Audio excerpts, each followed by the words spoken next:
ത്രിയേക ദൈവത്തിൻ്റെ അതിപരിശുദ്ധ തിരുനാമത്തിന് മഹത്വമുണ്ടാകട്ടെ. കർത്താവിനാൽ ഏറ്റവും അനുഗ്രഹിക്കപ്പെട്ട മാതാപിതാക്കളെ, സഹോദരങ്ങളെ, കഴിഞ്ഞ എപ്പിസോഡുകളിൽ പരിശുദ്ധനായ പൗലോസ്ലീഹ എബ്രായർക്ക് എഴുതിയ ലേഖനം 1-ാമത്തെ അധ്യായമാണ് നാം ധ്യാനിച്ചതും നാം പഠിച്ചതും. ഇന്ന് നമ്മൾ 2-ാമത്തെ അധ്യായത്തിലേക്ക് പ്രവേശിക്കുകയാണ്. 2-ാമത്തെ അധ്യായം അതിൻ്റെ 1 മുതൽ 4 വരെയുള്ള വാക്യങ്ങൾ ദൈവസന്നിധിയിൽ ധ്യാനപൂർവം, പ്രാർത്ഥനാപൂർവം നമുക്ക് വായിക്കാം. 2-ാം അധ്യായം 1 മുതൽ 4 വരെയുള്ള വേദവചനങ്ങൾ. അതുകൊണ്ട് നാം വല്ലപ്പോഴും ഒഴുകിപ്പോകാതിരിക്കേണ്ടതിന് കേട്ടത് അധികം ശ്രദ്ധയോടെ കരുതിക്കൊള്ളുവാൻ ആവശ്യമാകുന്നു. ദൂതന്മാർ മുഖാന്തരം അരുളി ചെയ്ത വചനം സ്ഥിരമായിരിക്കുകയും ഓരോരോ ലംഘനത്തിനും അനുസരണക്കേടിനും ന്യായമായ പ്രതിഫലം ലഭിക്കുകയും ചെയ്തു എങ്കിൽ കർത്താവ് താൻ പറഞ്ഞു തുടങ്ങിയതും ദൈവം അടയാളങ്ങളാലും അത്ഭുതങ്ങളാലും വിവിധ വീര്യപ്രവൃത്തികളാലും തൻ്റെ ഇഷ്ടപ്രകാരം പരിശുദ്ധാത്മാവിനെ നൽകിക്കൊണ്ടും സാക്ഷി നിർത്തുന്നതും കേട്ടവർ നമുക്ക് ഉറപ്പിച്ചു തന്നതുമായ ഇത്ര വലിയ രക്ഷ നാം ഗണ്യമാക്കാതെ പോയാൽ എങ്ങനെ തെറ്റി ഒഴിയും? ഇതാണ് 2-ാമത്തെ അധ്യായം 1 മുതൽ 4 വരെയുള്ള വാക്യങ്ങൾ. 1-ാമത്തെ അധ്യായത്തിൻ്റെ തുടർച്ചയായിട്ടാണ് ഈ പഠനം മുന്നോട്ട് പോകുന്നത്. ദൂതന്മാർ മുഖാന്തരം നൽകപ്പെട്ട അരുളപ്പാടുകളെ നിഷേധിച്ചവർക്ക് വന്ന ശിക്ഷാവിധി. അങ്ങനെയെങ്കിൽ ദൈവം തന്നെ മനുഷ്യനായി ഈ ലോകത്ത് അവതരിച്ച് തൻ്റെ ഈ ലോക ജീവിത വ്യാപാര നാളുകളിൽ നൽകിയതായ അനുഗ്രഹവചനങ്ങളും ഒരു മനുഷ്യനെ ഭൗതികതയിൽ നിന്ന് ആത്മീയതയിലേക്കും നശ്വരതയിൽ നിന്ന് അനശ്വരതയിലേക്കും ഭൗതികതയിൽ നിന്നും ദൈവികതയിലേക്കും നയിക്കുവാൻ ആവശ്യമായ വചനങ്ങളും തൻ്റെ പ്രവൃത്തിയാലും തൻ്റെ ഉപദേശങ്ങളാലും തൻ്റെ ഭാവങ്ങളാലും ഈ ലോകത്ത് മനുഷ്യന് നൽകപ്പെട്ടിട്ടും അതിനെ അനുസരിക്കാതെ പോയാൽ, അതിനെ നിഷേധിച്ചാൽ ഉണ്ടാകുന്ന വലിയ ശിക്ഷയെക്കുറിച്ചാണ് ഈ 4 വാക്യങ്ങളിൽ വളരെ വ്യക്തമായിട്ട് പരിശുദ്ധനായ പൗലോസ്ലീഹ നമ്മെ പഠിപ്പിക്കുന്നത്. അതിപ്രകാരം നമുക്ക് കാണാം. പിന്മാറ്റത്തിലേക്ക് മാറിപ്പോകുന്ന ക്രിസ്ത്യാനികളുടെ പ്രലോഭനങ്ങൾ ആദ്യ അധ്യായത്തിൽ അതിൻ്റെ ആമുഖവാക്യങ്ങളിൽ ആർക്കു വേണ്ടിയായിരിക്കാം ഈ എബ്രായ ലേഖനം എഴുതപ്പെട്ടത് എന്ന് ചിന്തിച്ചപ്പോൾ സ്വയം രക്ഷയ്ക്ക് വേണ്ടി, തങ്ങളുടേതായ നിലനിൽപ്പിന് വേണ്ടി ക്രിസ്തീയ സാക്ഷ്യം ഉപേക്ഷിച്ച് യഹൂദ മതത്തിലേക്ക് പിന്മാറിപ്പോകുന്ന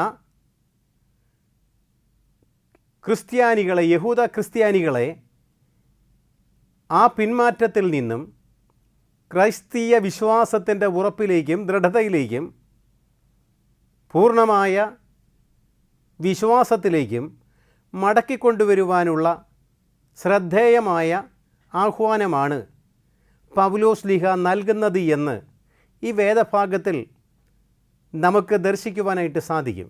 ഓരോ വാക്യങ്ങളും നമ്മൾ മനസ്സിലാക്കുമ്പോൾ അവിടെ വ്യക്തമായിട്ട് പറയുന്നത് ഇതാണ്: പ്രവാചകന്മാർ മുഖാന്തരം അരുളപ്പാടുകൾ നൽകി, മോശയിലൂടെ കൽപ്പന നൽകി. എന്നാൽ ഇസ്രായേൽ മക്കൾ പലപ്പോഴും ആ കൽപ്പന നിരസിച്ച് ലംഘിച്ചുകൊണ്ട് ദൈവത്തെ തള്ളിപ്പറഞ്ഞുകൊണ്ട് സ്വന്തം ഇഷ്ടപ്രകാരം അവർ ജീവിക്കാനായിട്ട് തുടങ്ങി. ഒരുപക്ഷെ അവർക്ക് ദേവന്മാരും മറ്റന്യ ദൈവങ്ങളുമൊക്കെ അവരുടെ ദൈവങ്ങളാക്കി മാറ്റുന്ന സാഹചര്യങ്ങൾ നമുക്ക് കാണുവാനായിട്ട് സാധിക്കും. അപ്പോഴൊക്കെയും വലിയ ശിക്ഷാവിധികൾ അവർ അനുഭവിക്കേണ്ടതായി വന്നിട്ടുണ്ട്. അതുപോലെ തന്നെയാണ് ഇവിടെയും നമ്മോട് പറയുന്നത്, നാം വല്ലപ്പോഴും ഒഴുകിപ്പോകാതിരിക്കേണ്ടതിന് കേട്ടത് അധികം ശ്രദ്ധയോടെ കരുതിക്കൊള്ളുവാൻ ആവശ്യമായിരിക്കുന്നു.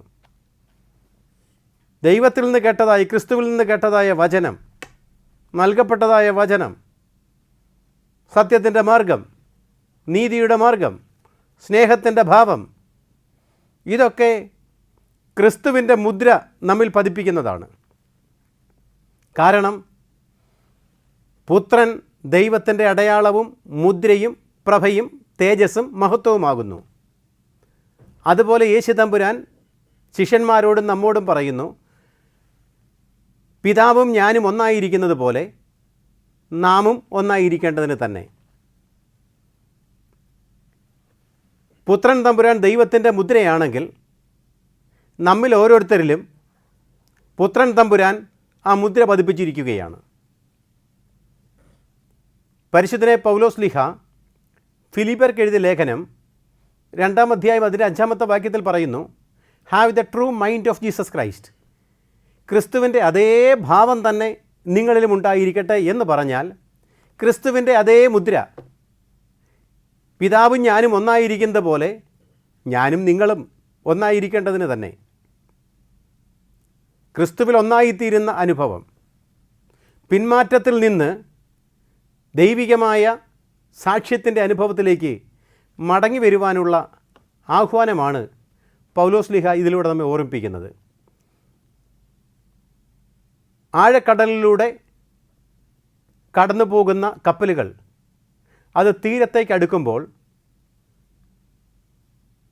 അവിടെ നങ്കൂരമിടുന്നത് കാണുവാൻ സാധിക്കും.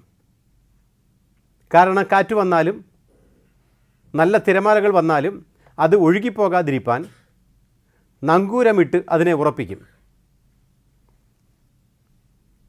ആ നങ്കൂരമിട്ട് ശരിയായി ഈ കപ്പലിനെ ഉറപ്പിച്ചില്ല എങ്കിൽ കൊടുങ്കാറ്റടിക്കുമ്പോൾ, ശക്തമായ തിരമാലകൾ വരുമ്പോൾ ആ കപ്പൽ ഒഴുകിപ്പോകാനായിട്ട് സാധ്യതയുണ്ട്. അതുപോലെ തന്നെയാണ് ക്രിസ്തുവിൽ ഉറച്ച നങ്കൂരമിട്ട് ക്രിസ്തീയ സാക്ഷ്യത്തിൽ നിലനിൽക്കുവാൻ തക്കവണ്ണം, വിശ്വാസത്തിൽ നിലനിൽക്കുവാൻ തക്കവണ്ണം പൗലോസ് ലീഹ നമ്മെ ഓർമ്മിപ്പിക്കുകയാണ്. അത് വളരെ ഭംഗിയായ രീതിയിലാണത് ഈ വേദവാക്യം ഉദ്ധരിക്കുന്നത്. നാം വല്ലപ്പോഴും ഒഴുകിപ്പോകാതിരിക്കേണ്ടതിന് കേട്ടത് ശ്രദ്ധയോടെ കരുതിക്കൊള്ളുവാൻ ആവശ്യമായിരിക്കുന്നു. പഠിച്ചതായ വചനം, ദൈവം നമുക്ക് നൽകിയതായ കൽപ്പനകൾ, ന്യായത്തിൻ്റെ, സത്യത്തിൻ്റെ പ്രമാണങ്ങൾ, വചനപ്രകാരമുള്ള നമ്മളുടെ ജീവിതം അശ്രദ്ധയോടെ നമ്മൾ കൈകാര്യം ചെയ്താൽ ഈ കപ്പൽ ഒഴുകിപ്പോകുന്നത് പോലെ, കൃത്യമായി നങ്കൂരമിട്ടില്ല എങ്കിൽ അതൊഴുകിപ്പോകുന്നത് പോലെ നമ്മളുടെ വിശ്വാസ ജീവിതവും പിന്മാറ്റത്തിലേക്ക് മാറിപ്പോകുമെന്ന് പൗലോസ് ലീഹ നമ്മെ ഓർമ്മിപ്പിക്കുന്നു.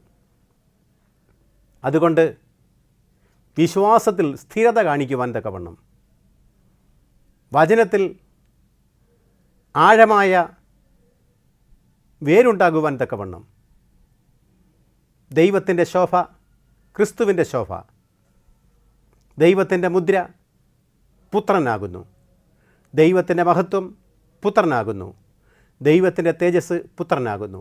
ആയതുപോലെ പുത്രൻ്റെ തേജസ് നാം ആയിത്തീരണം, പുത്രൻ്റെ മഹത്വം നാം ആയിത്തീരണം, പുത്രൻ്റെ ശോഭ നാം ആയിത്തീരണം.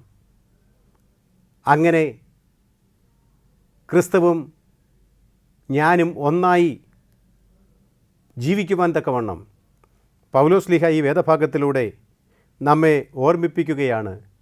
കുഞ്ഞുങ്ങളെ, നിങ്ങൾ കേട്ടതായ, നിങ്ങൾ കണ്ടതായ, നിങ്ങൾ അനുഭവിച്ചതായ വിശ്വാസ സത്യങ്ങളിൽ നിന്ന് ഒഴുകിപ്പോകാതിരിപ്പാൻ വളരെയേറെ ശ്രദ്ധിക്കുവാൻ തക്കവണ്ണം ക്രിസ്തീയ ജീവിതത്തിൽ നിതാന്തിര ജാഗ്രത പുലർത്തുവാനായിട്ട് നമുക്ക് സാധിക്കണം. 10 കന്യകമാരുടെ ഉപമ മത്തായി എഴുതിയ സുവിശേഷം 25-ാം അധ്യായം 1 മുതൽ 13 വരെയുള്ള വാക്യങ്ങൾ വായിക്കുമ്പോൾ 10 കന്യകമാരുടെ ഉപമ പറയുന്നുണ്ട്. ശ്രദ്ധാലുക്കളായ 5 കന്യകമാർ, അശ്രദ്ധരായിരുന്ന 5 കന്യകമാർ. ഈ ലോക ജീവിതത്തിൽ ദൈവസന്നിധിയിൽ പ്രകാശിക്കുവാൻ തക്കവണ്ണം എണ്ണ കരുതി ശേഖരിച്ചവർ, എന്നാൽ എണ്ണ ശേഖരിക്കാത്തവർ, അവർ നിത്യമായ ഞരക്കത്തിലേക്ക് പോയി. എണ്ണ കരുതി വിളക്ക് പ്രകാശമുണ്ടായിരുന്നവർ മണവാളിനോടൊപ്പം മണവറയിലേക്ക് പ്രവേശിച്ചു. അതുകൊണ്ടാണ് പൗലോസ്ലീഹ നമ്മോട് പറയുന്നത്, ആത്മീകമായ കാര്യങ്ങളിൽ, വിശ്വാസപരമായ കാര്യങ്ങളിൽ നിതാന്ത ജാഗ്രത പുലർത്തി പാപത്തിൻ്റെ അനുഭവത്തിൽ, ലോകത്തിൻ്റെ സ്വാധീനങ്ങളിൽ വീണു പോകാതെ, പിന്മാറ്റത്തിൻ്റെ അനുഭവത്തിൽ വീണു പോകാതെ ദൈവികമായ രക്ഷ ഗണ്യമാക്കി, ലക്ഷ്യമാക്കി മുന്നോട്ട് ജീവിക്കുവാൻ പൗലോസ്ലീഹ നമ്മെ ഓർമ്മിപ്പിക്കുന്നു. വീണ്ടും 2-ാമത്തെ വാക്യത്തിൽ പറയുന്നത്, ദൂതന്മാർ മുഖാന്തരം അരുളി ചെയ്ത വചനം സ്ഥിരമായിരിക്കുകയും ഓരോരോ ലംഘനത്തിനും അനുസരണക്കേടിനും ന്യായമായ പ്രതിഫലം ലഭിക്കുകയും ചെയ്തു. ദൂതന്മാർ മൂലം നൽകപ്പെട്ട വചനം അതിൻ്റെ ഓരോരോ ലംഘനത്തിനും അനുസരണക്കേടിനും ന്യായമായ പ്രതിഫലം ലഭിക്കുകയും ചെയ്തു. വിശുദ്ധ വേദപുസ്തകം നാം പരിശോധിക്കുമ്പോൾ ഗലാത്യ ലേഖനം അതിൻ്റെ 3-ാം അധ്യായം 19-ാമത്തെ വാക്യത്തിൽ ഇപ്രകാരം പറയുന്നുണ്ട്, എന്നാൽ ന്യായപ്രമാണം എന്തിന്?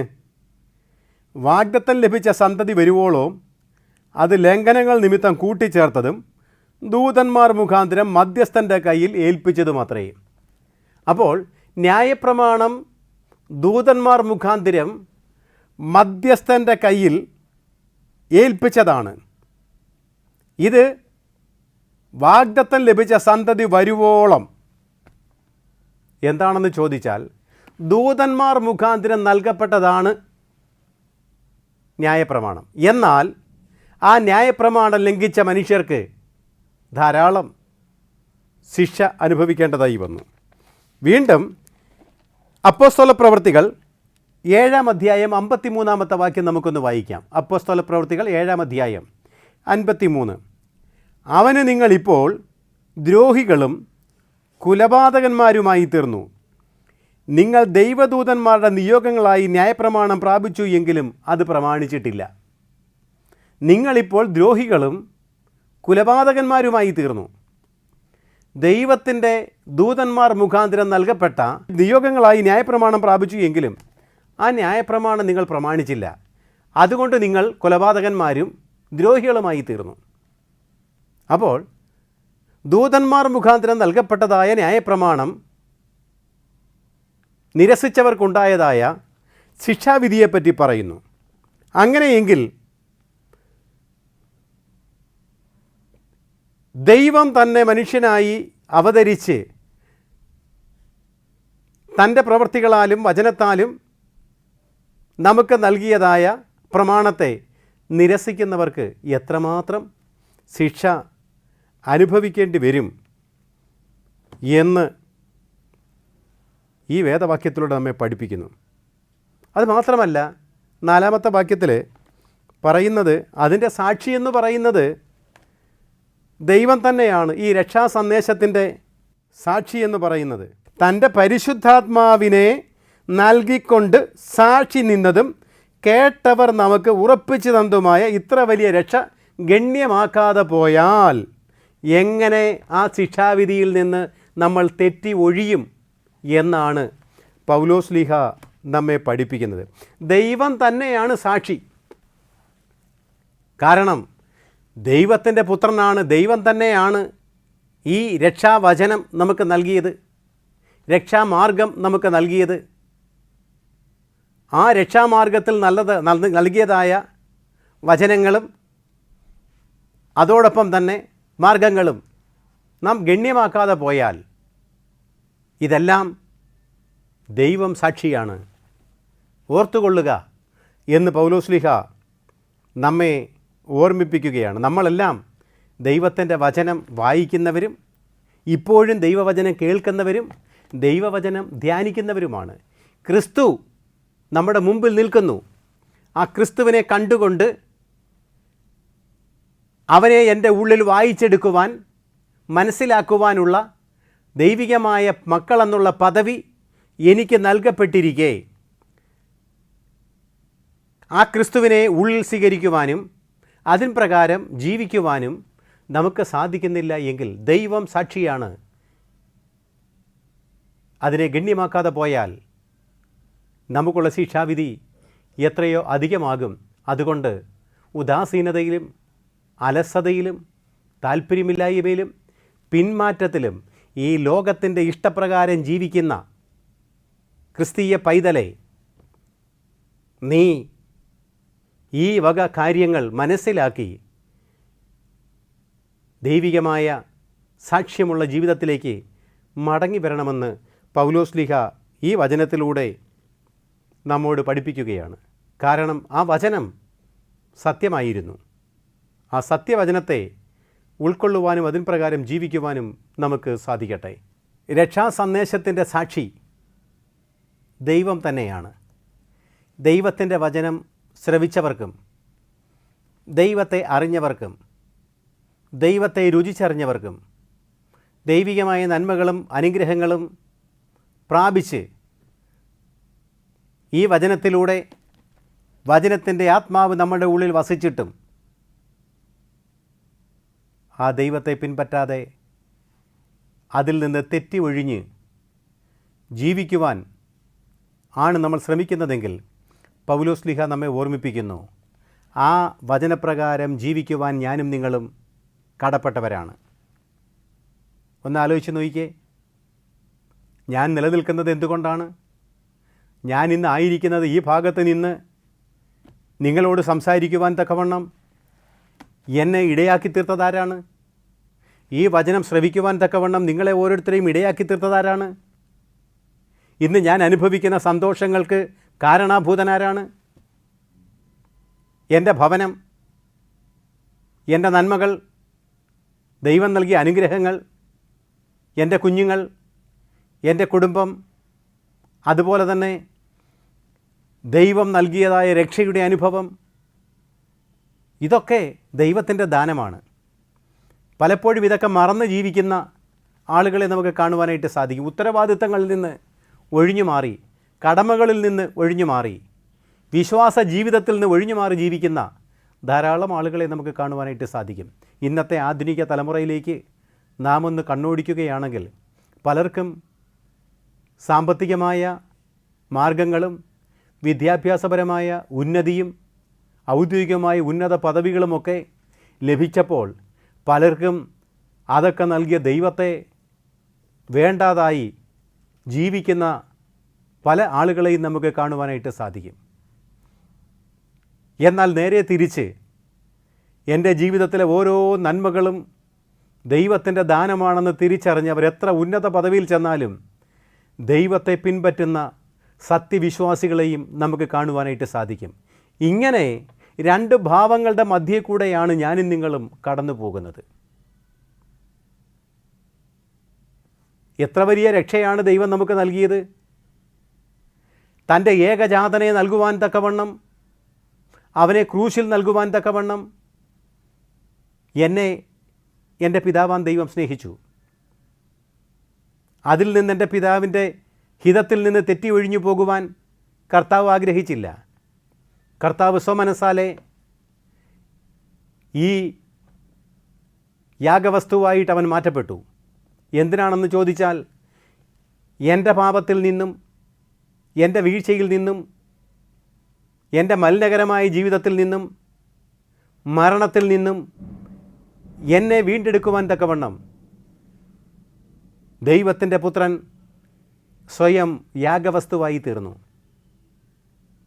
കാൽവരി ക്രൂശിൽ മരിച്ചു. അത്രമാത്രം എന്നെ സ്നേഹിച്ചവനായ എൻ്റെ കർത്താവ് എൻ്റെ ഉയിരും എൻ്റെ പ്രാണനും എൻ്റെ ദേഹവും എൻ്റെ ദേഹിയും ഞാൻ ഇന്ന് കാണുന്നതെല്ലാം എൻ്റെ കർത്താവ് മാത്രമാണ്. അതുകൊണ്ട് പൗലോസ്ലീഹ പറഞ്ഞത്, എനിക്ക് ജീവിക്കുന്നത് ക്രിസ്തുവും എനിക്ക് മരിക്കുന്നത് ലാഭവുമാകുന്നു. ആ കർത്താവ് നല്ലവനെന്ന് രുചിച്ചറിഞ്ഞ അനുഭവത്തിൽ അവനെ പിൻപറ്റുവാൻ തക്കവണ്ണം, ദൈവമേ, എൻ്റെ ആയുസ്സും എൻ്റെ ആരോഗ്യവും എൻ്റെ ബലവും എൻ്റെ സമ്പത്തും എൻ്റെ കുടുംബവും എല്ലാം നിൻ്റെ ദാനമാകുന്നു. അതെല്ലാം നിൻ്റെ പാദപീഠത്തിലേക്ക് ഞാൻ സമർപ്പിക്കുന്നു.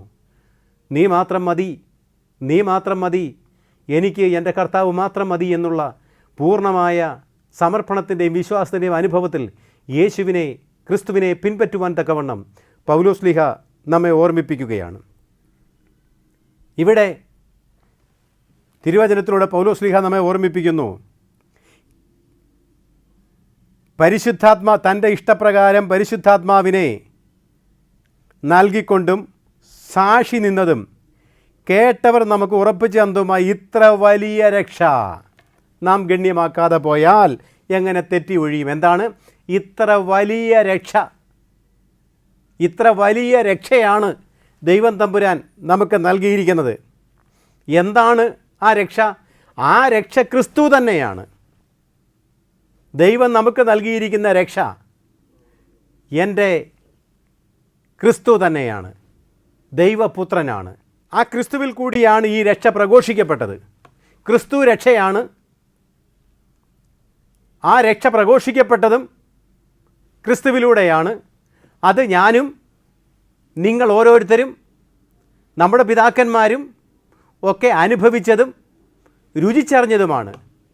എൻ്റെ കർത്താവ് എനിക്ക് നല്ലവൻ, അവനാണ് എൻ്റെ രക്ഷകൻ എന്ന് നമ്മൾ തിരിച്ചറിഞ്ഞവരും രുചിച്ചറിഞ്ഞവരുമാണ്. അവൻ്റെ ഉപദേശങ്ങളാലും അവൻ്റെ പ്രവൃത്തികളാലും നമ്മളത് തിരിച്ചറിഞ്ഞതാണ്. ഇത്ര വലിയ രക്ഷയാണ് ദൈവപുത്രൻ നമുക്ക് നൽകിയത്. ആ രക്ഷയുടെ പാരമ്യമെന്ന് പറയുന്നത് കാൽവറി ക്രൂശിൽ എനിക്കും നിനക്കും വേണ്ടി 3 ആണികളാൽ ക്രൂശിൽ തൂക്കപ്പെട്ട എൻ്റെ കർത്താവ് ആർക്ക് വേണ്ടിയാണ് ആ ക്രൂശിൽ തൂക്കപ്പെട്ടത്? എൻ്റെയും നിൻ്റെയും വീണ്ടെടുപ്പിന് വേണ്ടി. അവൻ മരണത്തെ ചവിട്ടിക്കൊന്നു, എന്നിട്ട് പാതാളവാതിലുകളെ തകർത്ത് അവൻ ഉയർത്തെഴുന്നേറ്റു. എന്തിനാണെന്ന് ചോദിച്ചാൽ പാതാളത്തിൻ്റെ അവസ്ഥയിലായിരുന്ന എന്നെയും നിങ്ങളെയും പാപമരണത്തിൽ നിന്നും, പാതാളത്തിൻ്റെ അവസ്ഥയിൽ നിന്നും, പാതാളത്തിൻ്റെ വാതിലുകളെ തകർത്ത് എന്നെയും നിങ്ങളെയും അതിൽ നിന്ന് രക്ഷയുടെ അനുഭവത്തിലേക്ക് കൊണ്ടുവന്ന് നിത്യജീവൻ്റെ അനുഭവത്തിലേക്ക് നമുക്ക് പ്രദാനം ചെയ്ത ആ മശിഹ തമ്പുരാൻ്റെ രക്ഷ, അവൻ തന്നെയാണ് എൻ്റെ രക്ഷ. അവനിലൂടെയാണ് ഈ രക്ഷ പ്രഘോഷിക്കപ്പെട്ടത്. അത് പൂർവ്വപിതാക്കന്മാരിലൂടെ അവരുടെ അനുഭവത്തിലൂടെയും സാക്ഷ്യത്തിലൂടെയും അത് സ്ഥിരീകരിക്കപ്പെട്ടതാണ്. ആ രക്ഷ അത്ഭുതങ്ങളാലും അടയാളങ്ങളാലും മശിഹ തമ്പുരാൻ ആ രക്ഷയുടെ അനുഭവം നമുക്ക് കാട്ടിത്തന്നു. നിനക്ക് മരണത്തിൽ നിന്നൊരു ഉയർപ്പുണ്ട് എന്ന് മരിച്ച് നാറ്റം വെച്ച് അഴുകിപ്പോയ ലാസറിനെ ഉയർപ്പിച്ചിട്ട് മരണം ഈ ലോക ജീവിതത്തിൻ്റെ അവസാനമല്ല, അത് കഴിഞ്ഞ് നമുക്കൊരു ജീവിതമുണ്ട് എന്ന് നമ്മെ പഠിപ്പിച്ചു. കർത്താവ് മരിച്ച് ഉയർത്തെഴുന്നേറ്റ് സ്വർഗാരോഹണം ചെയ്തപ്പോൾ പറഞ്ഞു, ഞാൻ പോകുന്നത് പോലെ വീണ്ടും വരും. എൻ്റെ പിതാവിൻ്റെ അടുക്കൽ അനേകം വാസസ്ഥലങ്ങളുണ്ട്, ഞാൻ നിങ്ങൾക്ക് വാസസ്ഥലം ഒരുക്കുവാനായിട്ട് പോകുന്നു. ആ രക്ഷയുടെ അനുഭവം ഗണ്യമാക്കാതെ പോയാൽ എങ്ങനെ നാം ശിക്ഷാവിധിയിൽ നിന്ന് തെറ്റി ഒഴിയും? അതുകൊണ്ട് പ്രിയമുള്ളവരെ, ഈ രക്ഷയെന്ന് പറയുന്നത്, ആ രക്ഷയുടെ മഹത്വമെന്ന് പറയുന്നത് സർവ്വ സൃഷ്ടിക്കും, സർവ്വ മനുഷ്യവർഗത്തിനും, പ്രപഞ്ച സൃഷ്ടിക്കും മുഴുവനുമുള്ള രക്ഷയുടെ അനുഭവമാണ് ക്രിസ്തുവിലൂടെ നമുക്ക് നൽകിയത്. അതാണ് ഇത്ര വലിയ രക്ഷ. ഈ വേദഭാഗത്തിൽ നമ്മൾ കണ്ടത് മാലാഖമാർ മൂലം, ദൂതന്മാർ മൂലം നൽകപ്പെട്ടതായ ന്യായപ്രമാണത്തെയും കൽപ്പനകളെയും നിരസിച്ചവർക്കുണ്ടായതായ ശിക്ഷാവിധി. ഇവിടെ ക്രിസ്തുവിൻ്റെ പ്രതിബിംബം ഓരോരുത്തരുടെയും ഉള്ളിൽ വരച്ച് കാട്ടിയിരിക്കെ, ക്രിസ്തു നമ്മെ സ്നേഹിച്ച് നമ്മളുടെ ഉള്ളിൽ വസിച്ച് നമ്മെ വഴി നടത്തുന്ന ഈ ഒരു അനുഗ്രഹീതമായ ജീവിതയാത്രയിൽ ദൈവത്തെ മറന്ന്, ക്രിസ്തുവിൻ്റെ പ്രബോധനങ്ങളെ മറന്ന്, ക്രിസ്തുവിൻ്റെ മാർഗത്തെ മറന്ന്, വചനത്തെ മറന്ന് നാം ദൈവം നമുക്ക് നൽകിയ ഇത്ര വലിയ രക്ഷയെ ഗണ്യമാക്കാതെ പോയാൽ ശിക്ഷാവിധിയിൽ നിന്ന് നമുക്ക് തെറ്റി ഒഴിയുവാനായിട്ട് കഴിയുകയില്ല എന്ന് തിരുവചനം നമ്മെ പഠിപ്പിക്കുകയാണ്.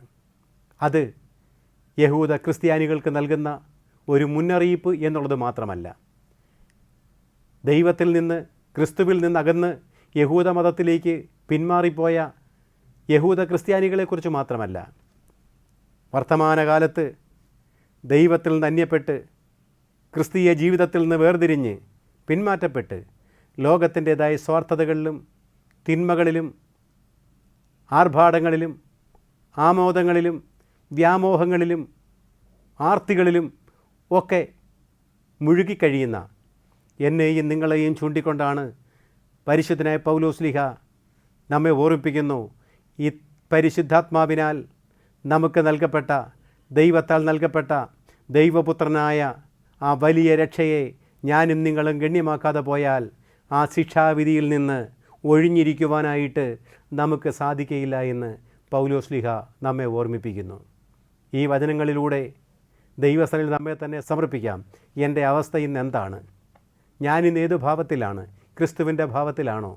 അതോ ക്രിസ്തുവിൻ്റെ ഭാവം വെടിഞ്ഞ് സ്വാർത്ഥതയുടെ ഭാവത്തിലാണോ? അങ്ങനെയെങ്കിൽ പൗലോസ്ലീഹ നമ്മോട് പറയുന്നു, മക്കളെ, ആ പിന്മാറ്റത്തിൻ്റെ അനുഭവത്തിൽ നിന്ന് ക്രിസ്തീയമായ അനുഗ്രഹത്തിൻ്റെ അനുഭവത്തിലേക്ക് മടങ്ങി വരുവാൻ നിനക്ക് സാധിക്കണം. അതിനുവേണ്ടി ദൈവത്തിൻ്റെ പരിശുദ്ധാത്മാവ് നമ്മെ സഹായിക്കട്ടെ എന്ന് പ്രാർത്ഥിച്ചുകൊണ്ട് ഞാൻ എൻ്റെ വാക്കുകളെ ചുരുക്കുന്നു. ദൈവം തമ്പുരാൻ നമ്മെ എല്ലാവരെയും അനുഗ്രഹിക്കട്ടെ.